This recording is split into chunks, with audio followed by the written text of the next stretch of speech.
Assalamualaikum warahmatullahi wabarakatuh. Salam sejahtera bagi kita semua. Pada kesempatan hari ini Bapak akan menjelaskan tentang materi bentuk akar. Apa sih pengertian bentuk akar itu? Jadi ketika kalian SD, dulu kalian sudah pernah mempelajari tentang bentuk akar yang sederhana. Contohnya itu akar 9 sama dengan 3. Kenapa bisa seperti itu? Karena ini ya. Jadi waktu SD kan kalian sudah mempelajari 3 pangkat 2 itu sama dengan 9. Jadi akar 9 sama dengan 3 itu karena 3 pangkat 2 itu sama dengan 9. Nah, bagaimana kalau misalnya dia akar pangkat 3? Ini juga sudah dipelajari di SD. Akar pangkat 3 dari 125 itu sama dengan 5. Kenapa? Karena 5 pangkat 3 itu sama dengan 125. Itu ketika kalian SD kalian mempelajari itu. Jadi apa sih pengertian dari bentuk akar? Jadi bentuk akar itu merupakan kebalikan dari bentuk pangkat. Sekarang kita akan mencari bagaimana sih sebenarnya kita mendapatkan nilai-nilai tersebut. Jadi akar 9. Ini kita ambil nomor 1 ya. Akar 9 itu sama dengan, akar 9 ini berarti akar pangkat 2. Jadi kalau akar 9 berarti pangkat 2 nya itu nggak ditulis. Akar pangkat 2 dari 9 itu sama dengan akar pangkat 2 dari 3 pangkat 2. Jadi sama dengan 3 pangkat 2 per 2. 3 pangkat 2 per 2 itu 3 pangkat 1. 3 pangkat 1 itu sama dengan 3. Kemudian yang kedua itu akar pangkat 3 dari 125. Itu sama dengan akar pangkat 3 dari 5 pangkat 3. Jadi kita ambil 5 pangkat 3 per 3. Itu sama dengan 5 pangkat 1 sama dengan 5. Bagaimana untuk contoh-contoh yang lain? Jadi misal kita buat seperti ini. Akar pangkat 3 dari 32. 32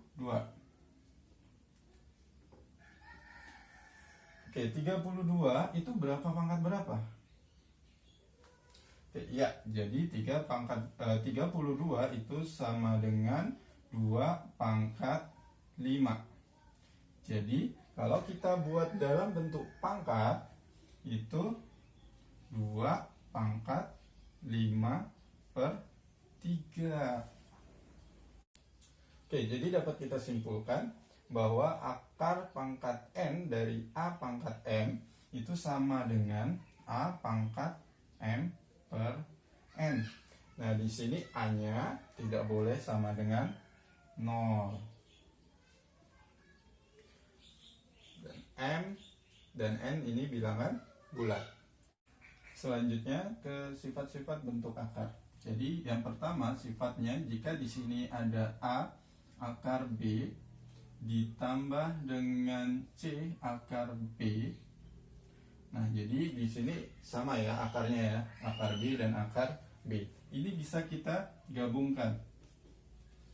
Jadi A ditambah C akar B.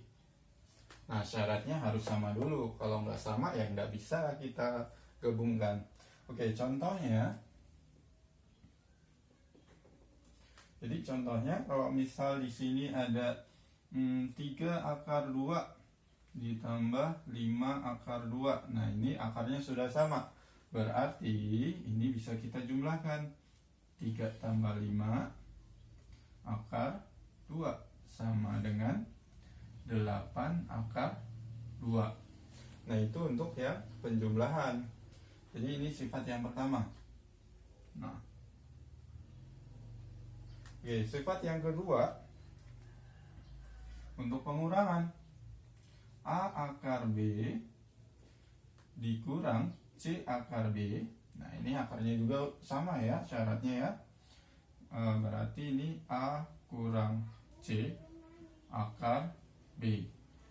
Nah, ini sifat yang kedua. Contohnya,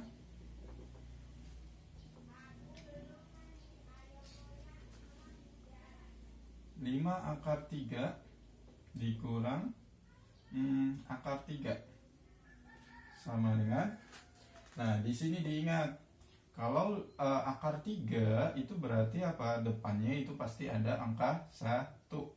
Jadi di sini 1 akar 3. Jadi kalau nggak ada angka itu berarti pasti ada angka 1. Jadi ini sama dengan 5 dikurang 1 akar 3. 5 kurang 1 itu sama dengan 4. Jadi 4 akar 3. Oke, sifat yang ketiga, A akar B dikali C akar D itu sama dengan A kali C akar B kali D. Nah, di sini nggak ada syarat akarnya itu harus sama. Oke, contohnya,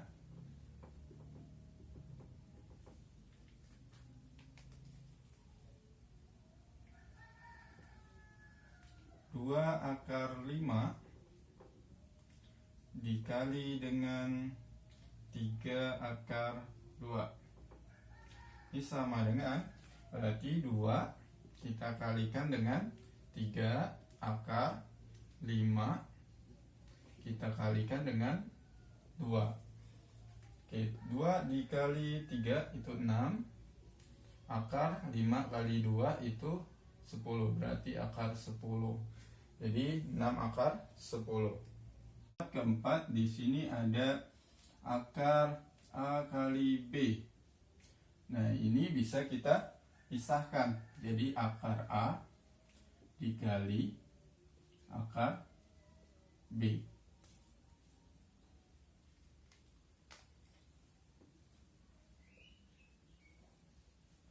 Nah, contohnya,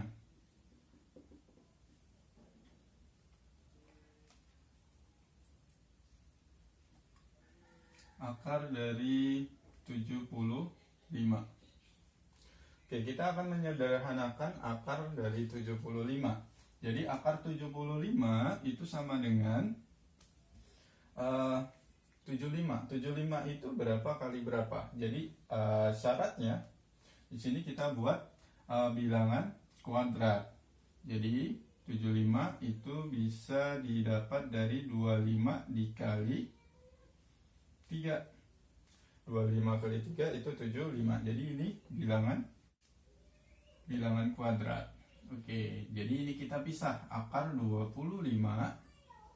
dikali dengan akar 3. Akar 25 itu berapa?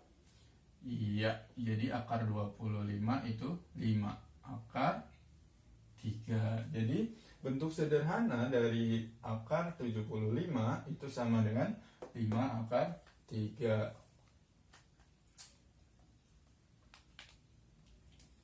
Sifat yang kelima. Sifat yang kelima, jika akar dari A per B.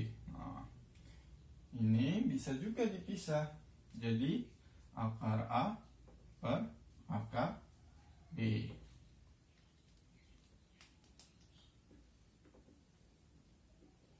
Nah, contohnya itu akar dari 0,000064. Oke, berapa sih akar ini? Oke, jadi ini bisa kita ubah dalam bentuk pembagian menjadi 64 per, kita hitung ada berapa di belakang koma, 1, 2, 3, 4, 5, 6. Jadi ini dibagi dengan 1 juta. Nah, sudah dalam bentuk pembagian seperti ini bisa kita pisah. Jadinya akar 64 per akar 1 juta. Oke, Jadi akar 64 itu berapa? Ya, akar 64 itu 8, dan akar 1 juta itu sama dengan 1000. Oke, jadi 8 dibagi 1000. Oke, cara gampangnya, pasti ini desimal ya. Di belakang koma ada 3 angka. Jadi 8 bagi 1000 itu sama dengan 0,008. Demikian yang bisa Bapak sampaikan. Semoga penjelasan Bapak yang sedikit ini bisa membantu kalian mengerjakan tugas-tugas yang diberikan oleh guru kalian di sekolah. Oke, Bapak akhiri. Wassalamualaikum warahmatullahi wabarakatuh. See ya.